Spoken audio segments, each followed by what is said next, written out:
guys, welcome back to my YouTube channel. Hope everything is going well with you. In the previous video about investments, I talked about mutual funds. So what are mutual funds, how mutual fund works, what are the different kinds of mutual funds you can invest in. And if you remember in our video that time, one inherent advantage of mutual fund is professional management, which leverages the skills and the knowledge of fund managers in the selection and screening of the right securities to invest in. In this video, I'm going to talk one such security, which is stocks. So if you're the kind of investor who is capable or willing and interested in the process of selecting and screening the right stocks, then this video is for you. So in this video, we're going to learn about the basics of stocks, how to earn from stocks, what are the considerations before investing in stocks, and how to navigate your journey in stocks investing process. So if you're ready, let's begin. So what are stocks? Stocks are units of ownership in a company. Stocks are also known as shares or equities.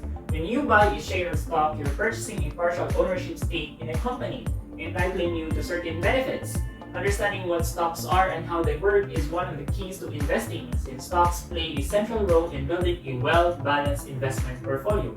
There are actually three ways on how we value a stock: the par value, book value, and market value. So par value is the stated value of a stock, while book value is the tangible net asset value per share, which is the value of the company when it is liquidated. And the third one is market value, which is the price someone is willing to pay for every share. And this is the kind of price that we see in the stock market. That's the market value. When you own a stock of a company, you are called a shareholder. And as a shareholder, you are entitled to some benefits and rights. And those benefits include the following. The first one is the right to vote to elect board of directors, receive dividends, examine books of accounts, receive the remaining assets, and receive stock certificate. So those are some of the benefits of being a shareholder of a company. Now we get to our next topic, which is how to earn in stocks. There are two ways on how to earn from stocks. The first one is through capital appreciation, and the second one is through dividends. So capital appreciation happens when you buy a stock at a low price and you sell it at a higher price. Capital appreciation happens when there is a difference from the moment you bought the stock to the moment you sold it. So if you have a positive change, then you are getting capital appreciation. The second way to earn from stocks is through dividends. So what is a dividend? A dividend is an amount you receive for being a shareholder. You get to participate in the profit sharing. Dividends are declared out of unrestricted retained earnings of the company. So if the company is earning well, they tend to pay out a decent amount of dividends to the shareholders. There are three types of dividends that you can receive, and these are the cash dividend, stock dividend, and property dividends. So let's define each of them. The first one is cash dividend. Cash dividend is the most common type of dividend. You get an amount of money based on the number of shares that you own as of record date. And cash dividend is the most preferred type of dividend by investors because it is tangible. For example, Globe declared a cash dividend of 25 pesos per share. That means that if you own 1,000 shares of Globe by record date, then you get a gross dividend of 25,000 pesos. Cash dividends are subject to final withholding taxes, and in the Philippines, it is taxed by 10%. The second type of dividend is stock dividend. So instead of getting cash, you get additional shares of the company.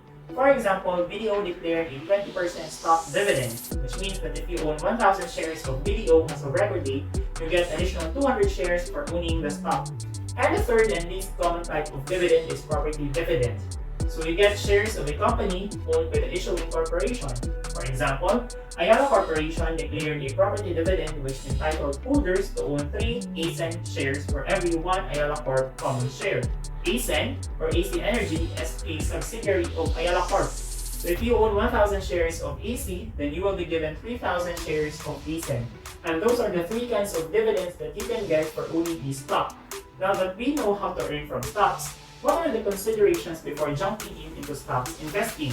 I will give you three considerations, and those are the financial capability, knowledge, and time commitment.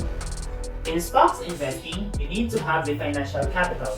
Although throughout the years, investing in stocks has been more affordable in a sense that you can start for as low as 5,000 pesos. But the critical concept here is that decent gains would not be realized by just investing such amounts. In order to grow your wealth through stocks investing, you have to accumulate the capital over time. Take a look at this. For a 1-year return of 10% in stock investing, a 10 million peso portfolio would yield a 1 million pesos of profit, whereas a 10,000 pesos of portfolio would only yield 1,000 pesos. So my pro tip for this consideration is to build the habit of regular top-ups. Regular top-ups of 10,000 pesos per month would go a long way. The second consideration is knowledge. In stocks investing, the quote, "learn before you earn" is very crucial because the stock market is a high-risk market where tremendous volatility happens every single trading day. Most investors lose money when they don't understand these kinds of events. Learning in the stock market is not just confined in stock market knowledge, but also in the skills of stock selection, ability to control emotion, and the discipline to implement proper risk management. Learning all these stuff is very critical for a successful stocks investing journey. So my pro tip for this one is to attend webinars and devote time, effort, and energy to learn the stock market in an in-depth manner. And the third consideration is time commitment. Learning the stock market is time-consuming. At first, it may feel overwhelming to study the company background, financial statements, corporate disclosures, brokers' reports, and the others. But this is the hard truth in direct investing and active investing. With consistent and habitual practice, you will eventually figure out the strategy that suits your style. As with other aspects in our financial life, stocks investing is approached in a personal level.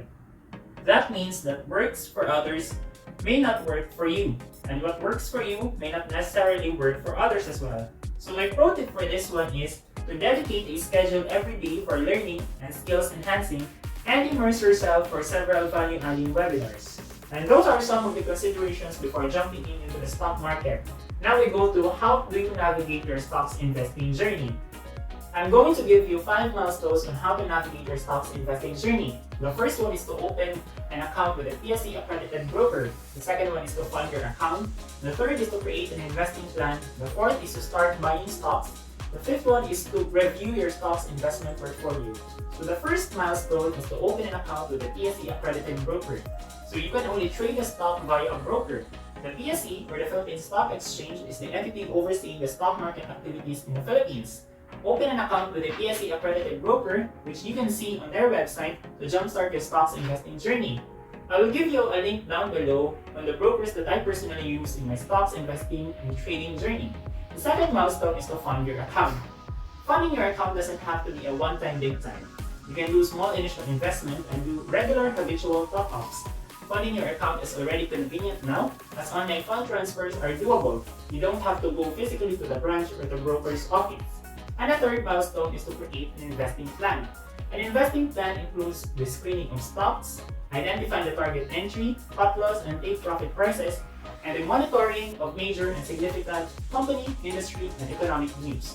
And the fourth milestone is to start buying stocks. You can only participate in the capital appreciation and accumulation of dividends when you own the stock.